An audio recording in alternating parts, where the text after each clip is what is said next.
Smita, my very first question is I'm just curious to know, like, from advertising to these things, to sewage treatment and everything, how did all this start and what was this transformation and journey?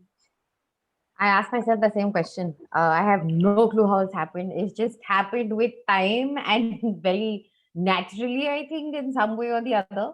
But yeah, I mean, like I'm not an engineer. I wasn't. I didn't even take up science in school. I'm a commerce graduate, and I am a BCom graduate. Plus, and I had also done my specialization in fashion advertising and marketing from FIT. So yeah, I had no understanding of anything. Of course, environment at that point of time, those many number of years ago, was not even you know considered to be a priority. It was like sort of in people's mind, but it wasn't such a big deal at that point in time. And I'm talking about like 20 years, 25 years ago. So yeah, my entire thing was, that was my passion at that point in time, and that was something that I really wanted to do, and I did do it. I worked in New York. I studied there, came back. I worked here in Delhi, and I was in this field for about 10 years. Um, and yeah, and then it just so happened that I was feeling like it was just getting to a point where these crazy hours, and I had just given birth to my first child, which was my son. And I was like, if I can't be doing both at the same time, because I'll definitely be jumping off the roof at some point of time. It's not possible to be parenting Mhm. and having the advertising lifestyle that people normally have, and working late, get going early, working weekends, and crazy deadlines. So I kind of gave it up in 2002. And then after that, I kind of started a business in what do you call, chemical trading. That point of time, there was a business for specialty chemicals, basically meant for the preservative industry. So I had there was already a pre-relationship done, earlier with a company called Lonza, which was, where we had become or rather, my company had become the sole distributors of their chemicals that are meant for preservatives in cosmetic industry and the food industry. So that business, it was basically trading. It wasn't manufacturing. So that's how that started. When I did that for a good 18 years, I think, yeah, or maybe whatever, 16 years or something like that. And Absolute Water came around 2013 or 14 as an idea, and that whole journey started only because of so my father is a chemical engineer from IIT Kanpur, and his entire business is to do with refineries and sugar mills. Now, sugar mills, on an average, they take out a lot of sludge from there. The effluent is a lot of sludge, and there was no means of how to manage it. And Mhm. sludge that comes out of things like a food processing industry or any other industry, it contains a lot of chemicals, and because of no management, they start leaching into the water bodies. They start leaching into the ground, and the communities that live in and around there were their water supply. It comes through the water supply, obviously, Mhm. because it's groundwater that is being. So that was one thing that was a very recurring problem. Plus, I had just shifted to another colony in Delhi. We had just bought a place, and we had started noticing a lot of really foul water that comes through our pipelines, especially in the monsoon season. And because the supply line and that of the sewage line used to kind of suddenly start flowing into this one pipeline coming through, and it used to get interloped because of bad sewage systems or bad drainage systems. So where will the water go? It has to find it through somewhere. So the route would normally be through supply water. So obviously, we're going through these mysterious ailments of like stomach ailments and skin ailments and hair falling, and and it was more like, what is going on. So I then figured that when you start talking about it, you start researching about it, you find it was not just here; it's like all over Delhi, in and more so it was in the slum areas or in the jhuggi jhopadis, where it was even worse. There is open sewerage, and and of course defecation and everything. So that's where the whole idea came up from. And so while we were considering on what we could do about it, or we were like in this frustration mode of this thing, then we came across this really interesting article from this guy in Chile. So this professor started talking about using worms for the level of filtration to make basically how sewage can be treated through this natural format rather than conventional systems that are already existing. And we kind of took it up. That was the concept. I think that was the inspiration, and we kind of took that idea and made it more significant to the Indian system, because obviously, Argentina or South America would be very different from what we deal with in India.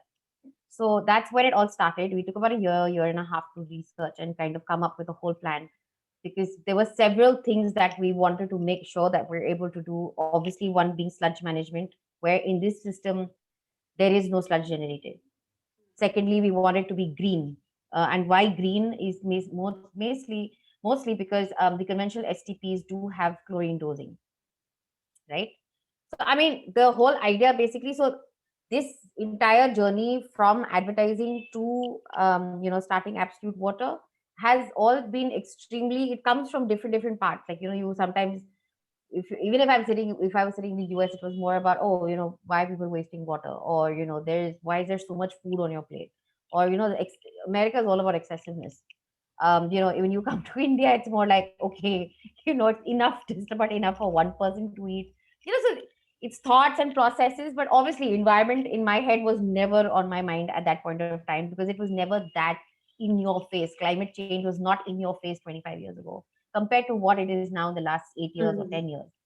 So yeah, and I mean, you could see these things happening. You could see, you're hearing about cities not having water. You're talking about company, and then you suddenly hear about supply water not coming to your homes. You have to buy bloody water from the tankers, which can cost anywhere between 500, 800, 1000, 1200. Plus you don't know what the frequency you would need for it.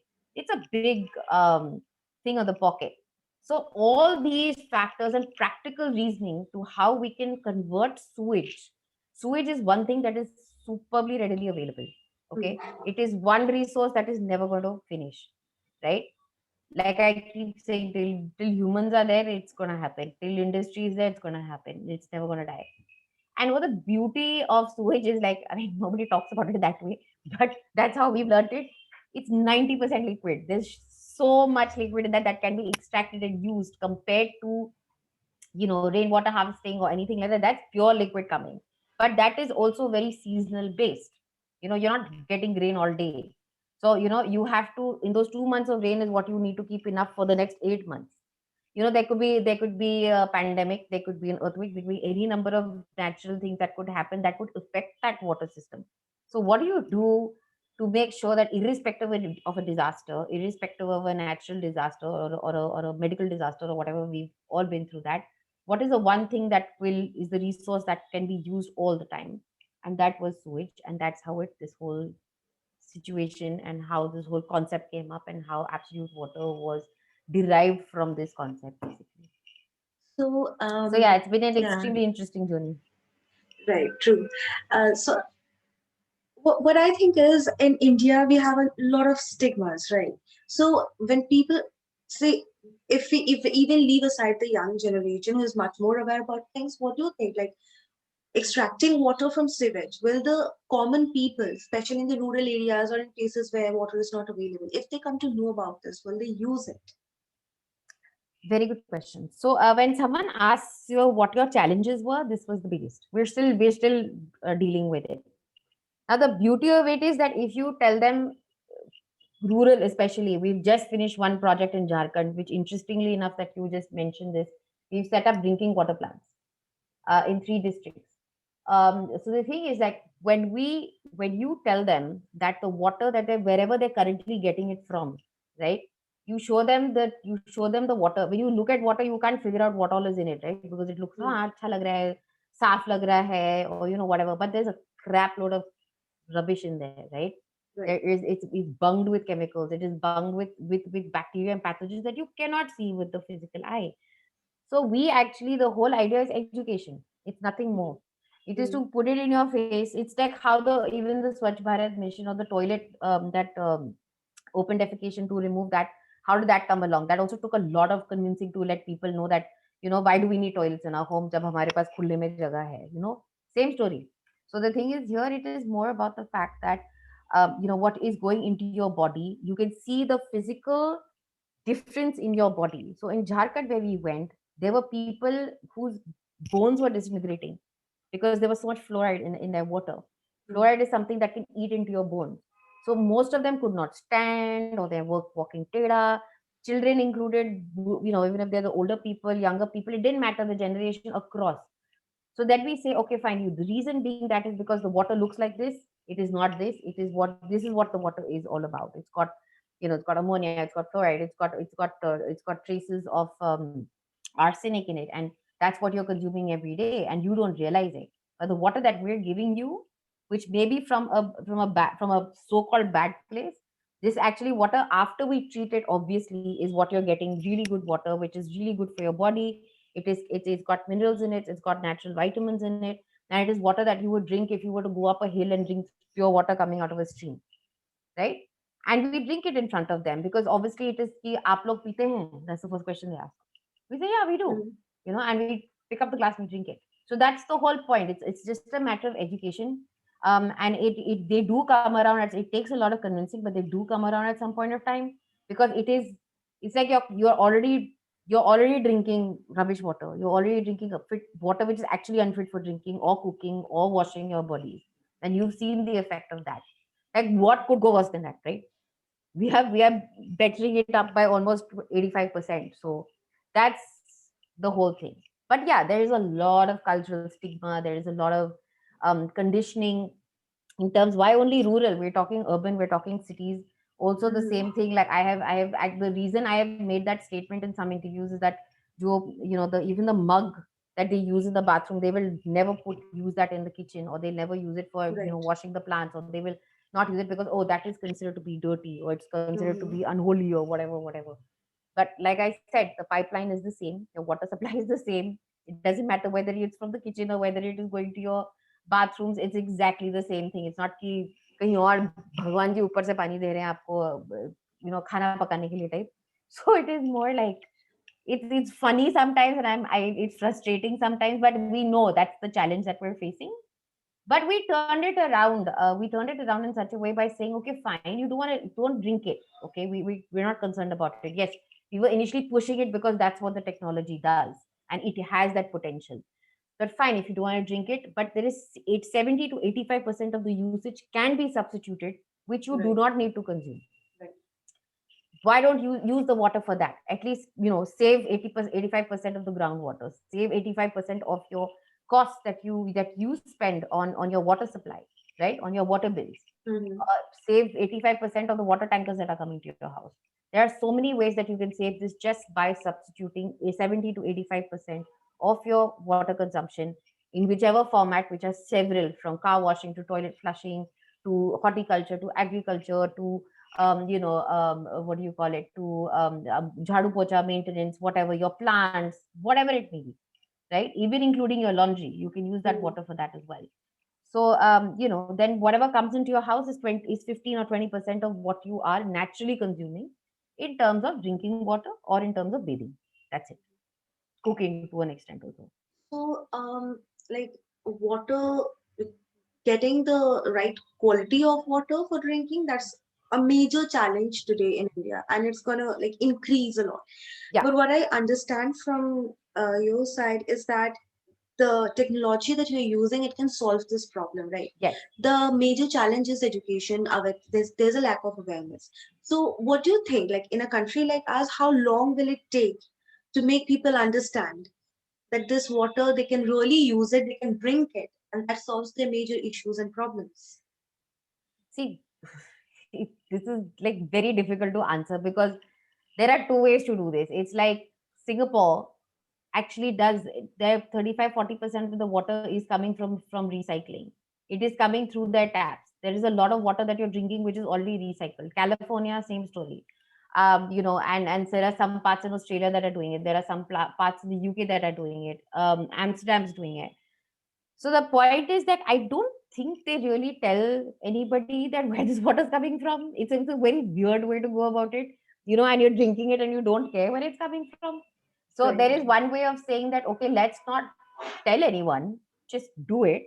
And that's all there is to it. Like, your water that is even currently coming in your pipelines, everyone just assumes it's coming from a clean space. It's just Mm-hmm. assumption because it is a Mm-hmm. water supply place. Right. So acha pani aega, correct? So I can do the same thing and just let them believe that assumption that pani अच्छे जगह से आ रहा है. You know what I mean? It's more like, okay, yeah, sure, because it's coming.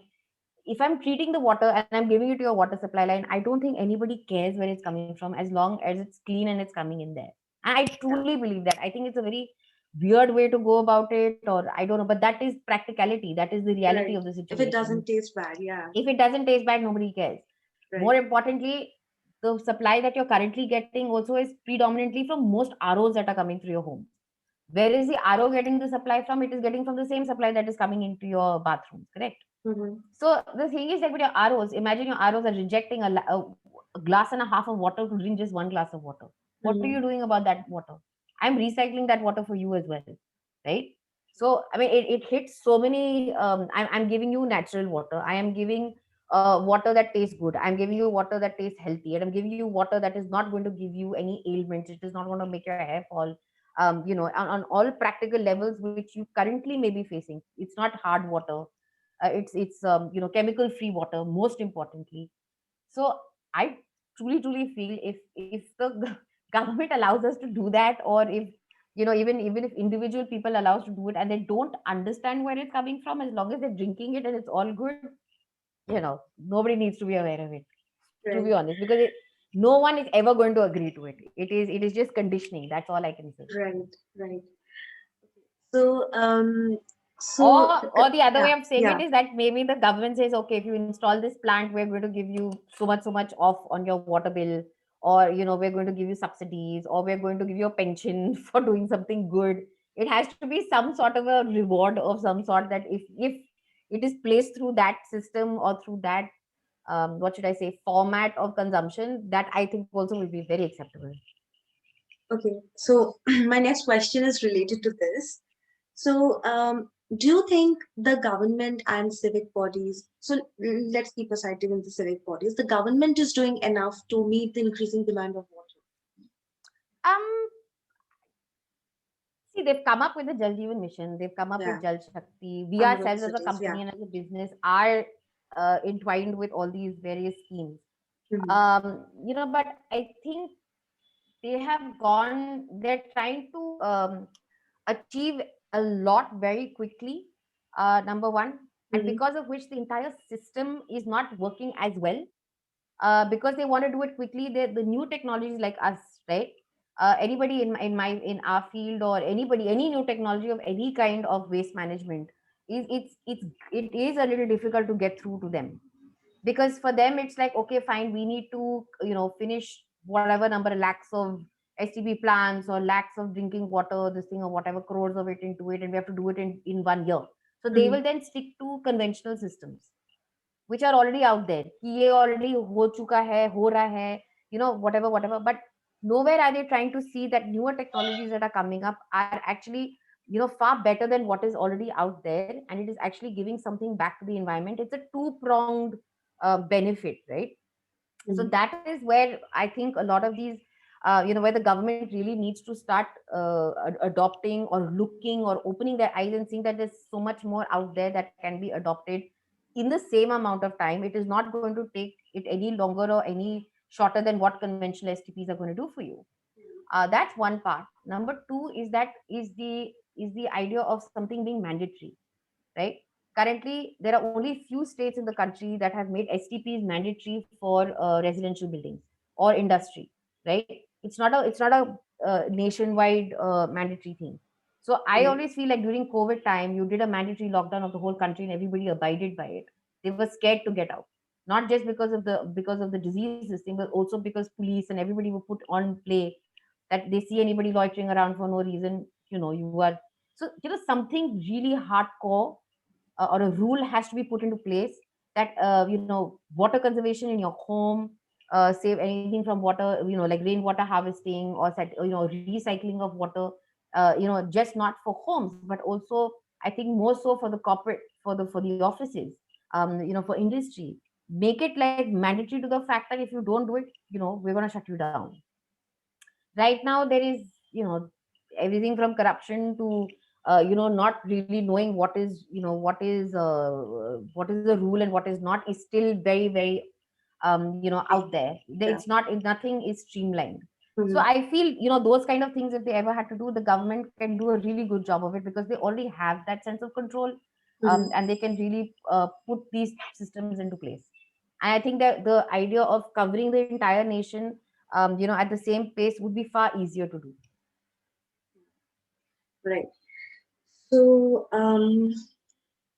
I think, yeah. So, as you said before, like you're not from any technical background. Your father was, your father is, but for you, it's been a complete transformation, right? Yeah. So, I'm sure you've got a lot of help from your father to start this, I guess. But on your Well, part, on the technical front, yes, but not on the, yeah, yeah, business but is, because I have thankfully that background. So yeah, on the yeah, technical, for sure. yeah, Yeah, yeah. I'm talking yeah, about the technical one. yeah. So, even after that, did you find any challenges like Of course, setting up the plans? absolutely. It was not just, if I have to talk on a personal level, it would be a little difficult for me, even though I mean, when you're a part of a process, I also believe, like, on the job education, I find, is far more giving and far more accepting than what you would probably be trained to do. Mm-hmm. On the job learning is something far more, something that really stays with you, and something that you can work on there and then, and the acceptance and the understanding of it, I feel, personally, because I've done it myself, is far quicker. Mm-hmm. So I think that is where the education comes into play.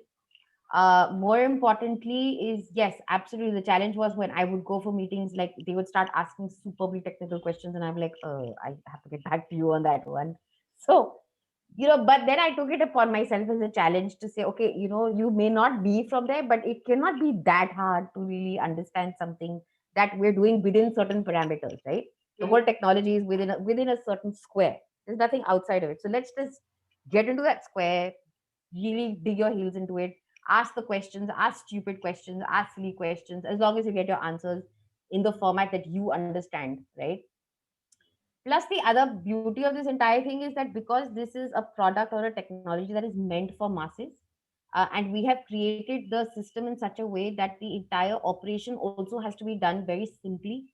There is no need for any technical guy to be running a plant like this, right? I can have unskilled labor who I can train for a month. They don't even need to know how to read and write, as long as they can Mm-hmm. understand it, and they can run this plant on their own.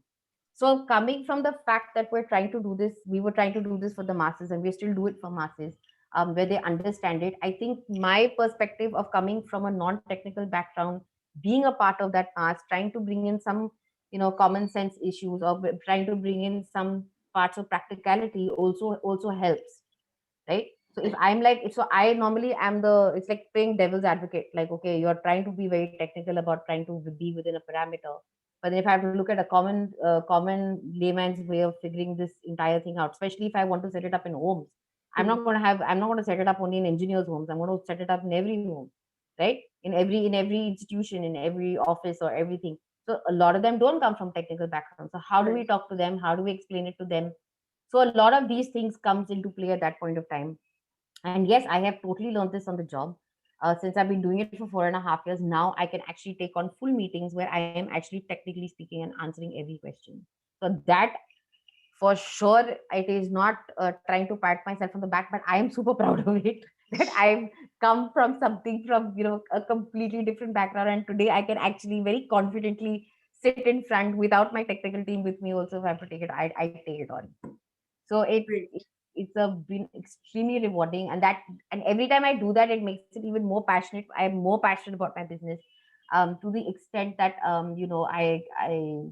with my team also, for the last 2 years, we've been trying to design another variant of this, because I was like, why are we only thinking about permanent structures? Why aren't we thinking about plug and play units? Why can't, because our system is so simple.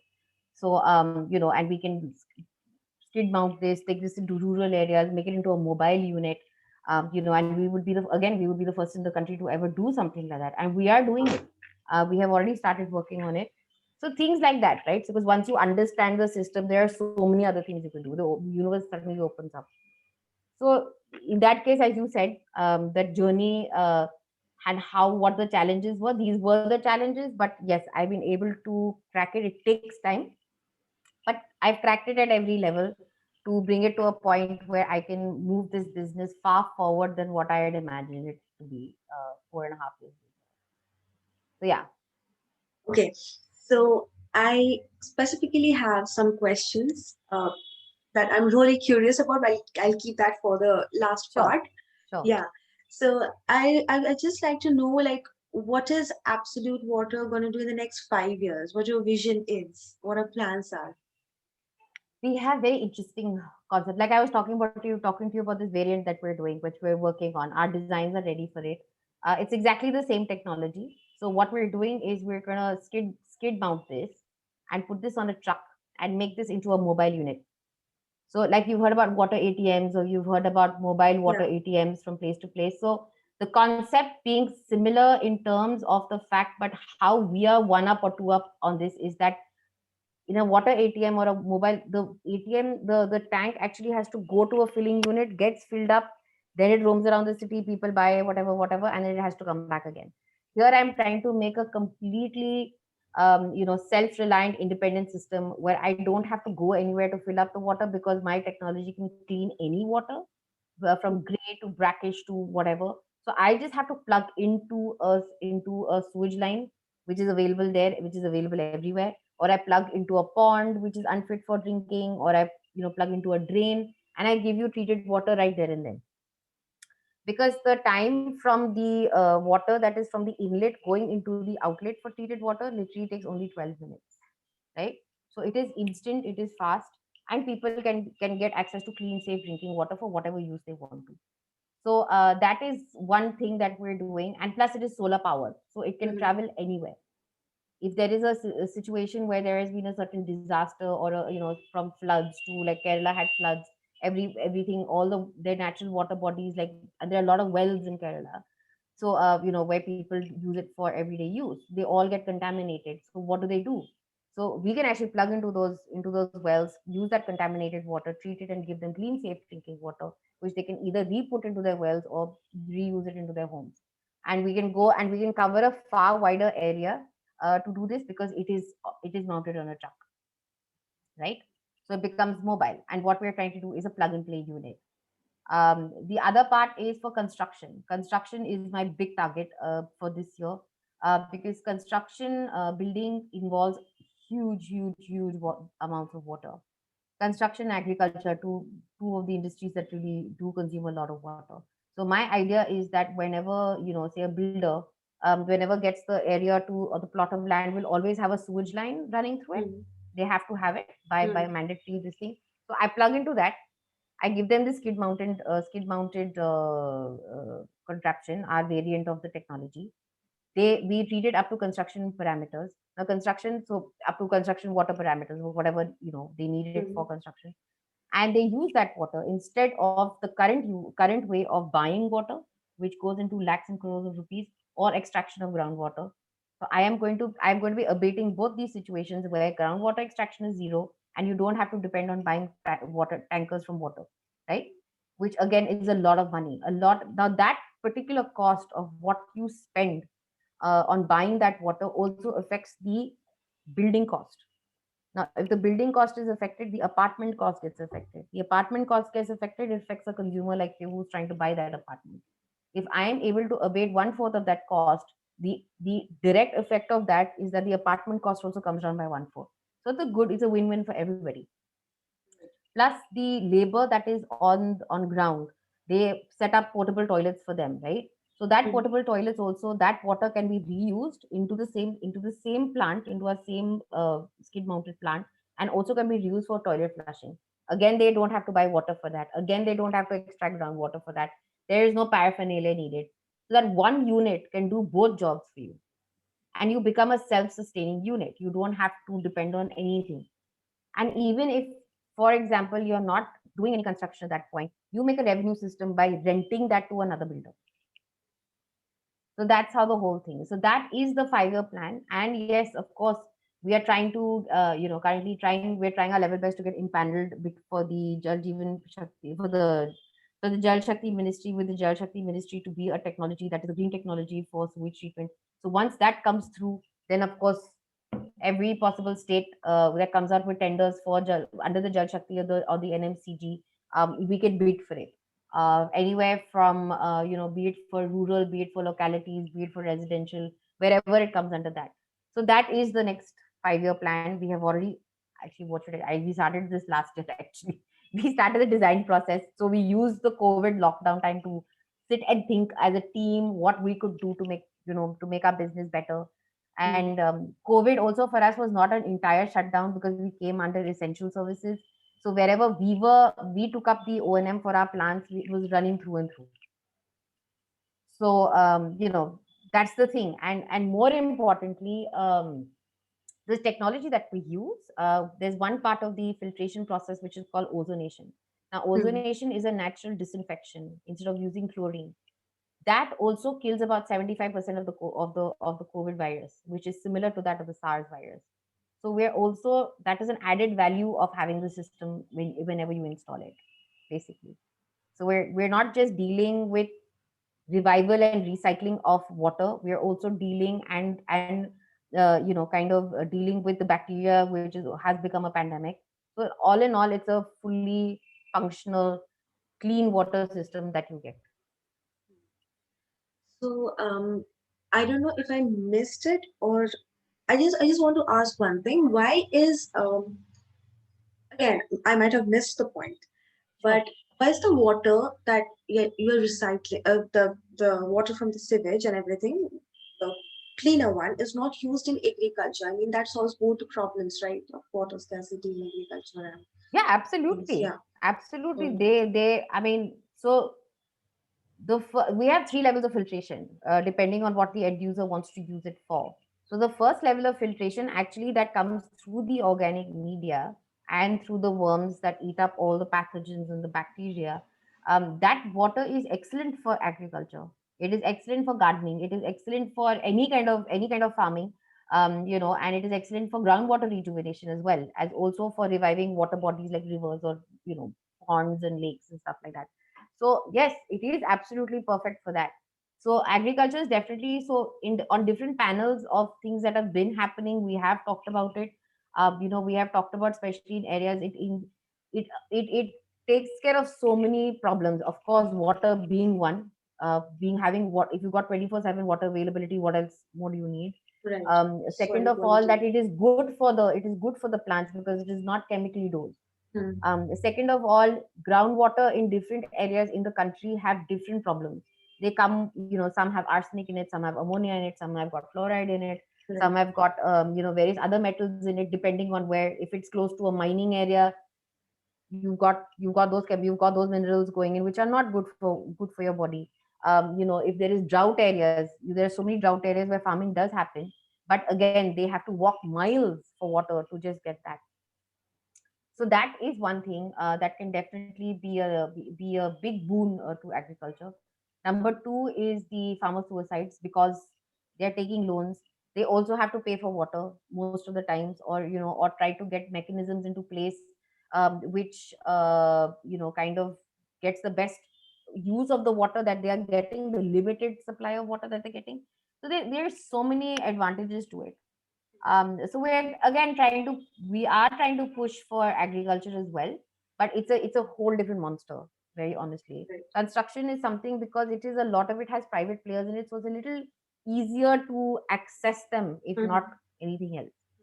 But yeah, I mean, we have proposed various schemes to the Ministry of Agriculture, or people who we get to meet and stuff like that, or even small organic farms. Organic farming has become a big thing now. Fishery farming has become a big thing, fish farming. So we are working with them. It's small, but it has started for sure. At least people are approaching us with that. So yeah. Okay. So now we have the last section that's specially for Women's Day. So I would really like to ask you questions I mean, we all can relate to. Sure. So you have started your journey from advertising, right? Mm-hmm. Been in multiple workspaces and in multiple circumstances you have faced.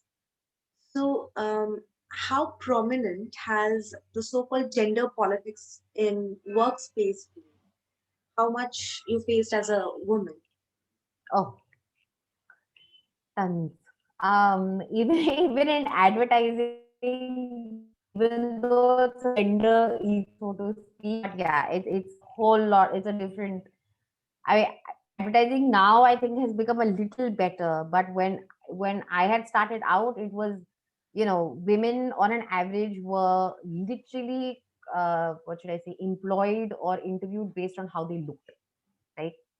Because advertising is a lot to do with service. It is a lot to do with your representing your company to your clients. So they always want someone who is, nice looking, is dresses well, can speak properly, things like that. It was literally like a, what should I say, like a beauty pageant selection, and it was ridiculous. I mean, and it I still remember the time when people used to laugh and say, yeah, yeah. So I used to work for an agency called McCann Erickson.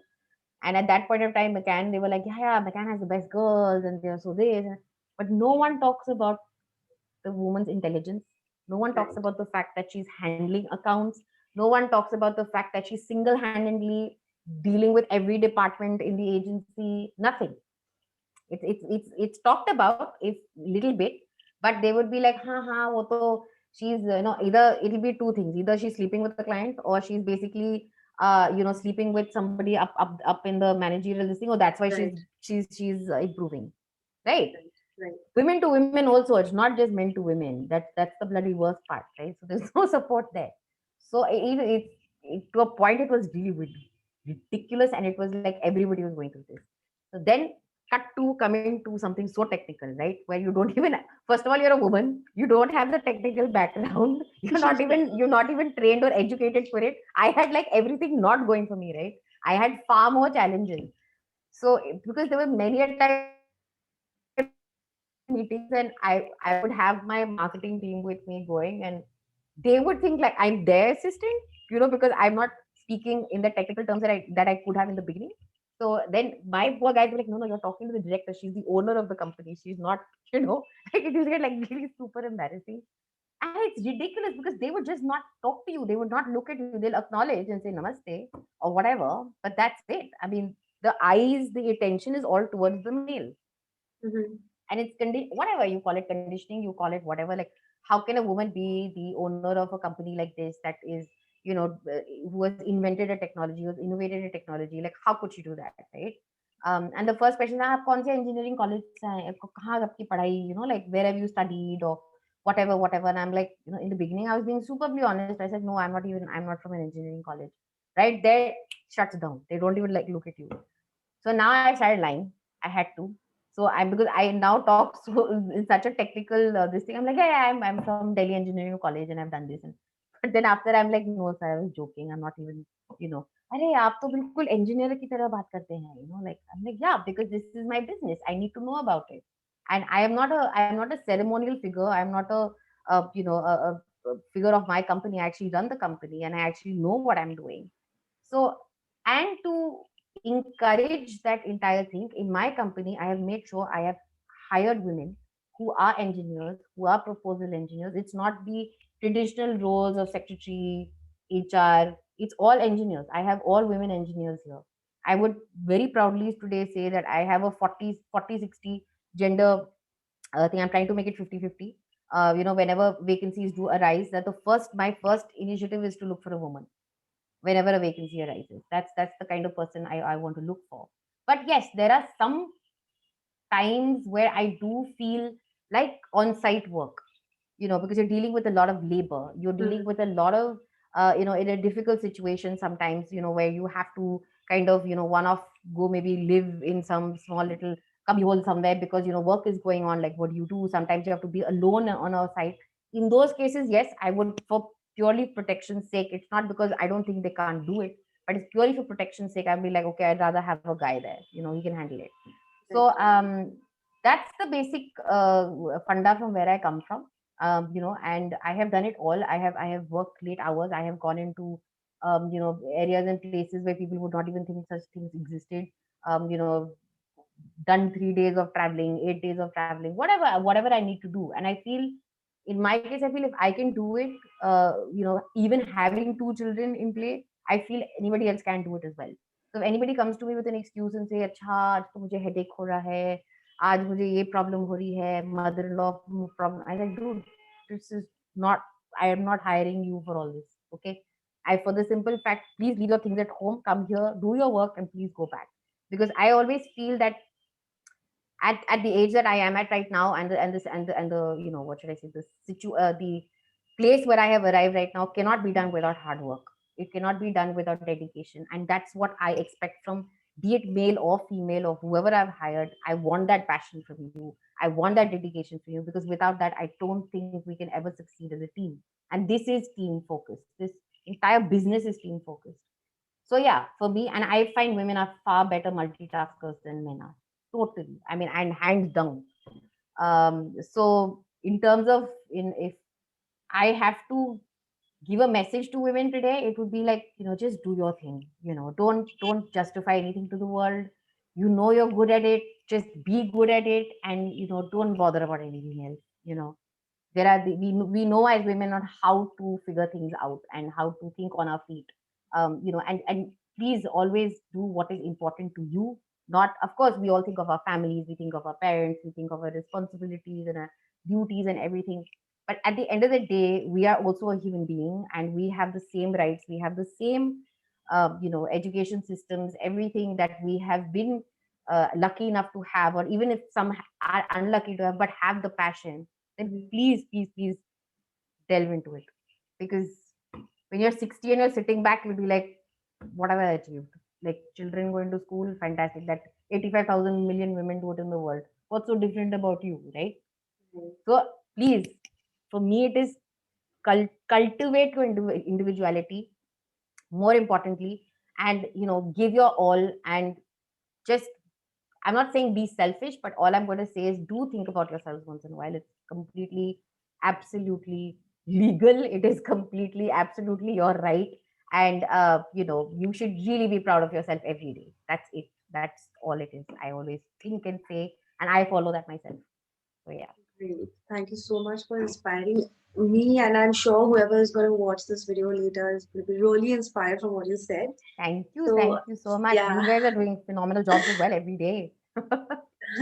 So, yeah, so I'm done with my part of questions. Madhusmita, if you have any follow-up questions, go ahead. Yeah, yeah. I think you've covered most of them. I would just want to ask Smita if what do you think is the significance of youth today in achieving the SDGs or in strengthening the environmental activism that is going on? So, what role do we have to play, and how important it is for us to be aware and to keep on engaging in these kind of activities, because this is a youth-driven organization, and we want to inspire more and more people to join us. So that would be one question that I wanted to ask. I can very happily say that I have full faith in the youth of today and the coming generation. Full faith that you guys are going to really cut through all the archaic conditioning that we have in our brains. And I think more so because my generation of people are already headed that way, right?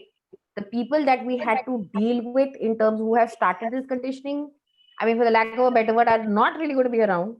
So, so it is my generation, your generation, and that of the future. Since we have already started cultivating that now, and I can see it in schools, in colleges, in events like what you're doing, and the events I've been a part of, all the TEDx talks and everything. They're all been driven by the youth. They're all driven by themes. It's not because it's trendy, but it is also because it is the need of the hour, and they are acknowledging it. You guys are acknowledging it, and it is not for Instagram posts. It's literally because you really believe in it. And I've seen that passion. I would really, and I see the education that children, be it from preschool going all the way up to college, with my own two children. I've seen the kind of education that the school is giving, the kind of awareness they're giving, and it's all coming from a generation from us, right? Because we are also aware of that. But I would really love if, the SDG as a subject in your EVS, or even as a separate bloody subject, has to be included in their Mandatory. curriculum. Yeah. Because it should be only for a project, it shouldn't be only for credits, it shouldn't be only as an internship. It should be a part of your system as good as what you learn ABCD every day, because this is the only thing that is going to help you survive in the future. हम लोग तो अपना we live it and we'll probably be off by then, by the time you guys start off everything. But we want to make it secure. I want to, if I pass along in this world, I want to know that my kids or the generation of all of you are secure enough to take this legacy forward, to take this and to make this happen. And I think the youth today are truly, truly, they inspire me every day. Let me tell you, they really, truly, because literally the average age of my team right now is 31. And I Okay. know why it is. And I know why it is. And I'm superbly impressed with how they think and how they want to do something for the world. It's not just a job for them. You know what I mean? So it is, that is what I truly think it's phenomenal with how things are moving forward. And like, in terms of, if you're talking about inspiration and everything, I think you guys are already on that path. You are going into rural communities, you are going into the world, you are analyzing and researching and trying to get into technologies like me, or and people like me in different aspects, and giving it a shot and giving it a chance to see that, can I accept this, can I be aware of it, and what can I do to make it better, to make it happen, so that my environment around me is sustainable, collective, and growing and thriving, for my benefit. It's a selfish thought. Why Yeah. not? And it doesn't matter, because if you can think about the environmental consequences selfishly, you into 1 million or 1.7 billion, if they start thinking, that's a whole movement right there. Yeah, definitely.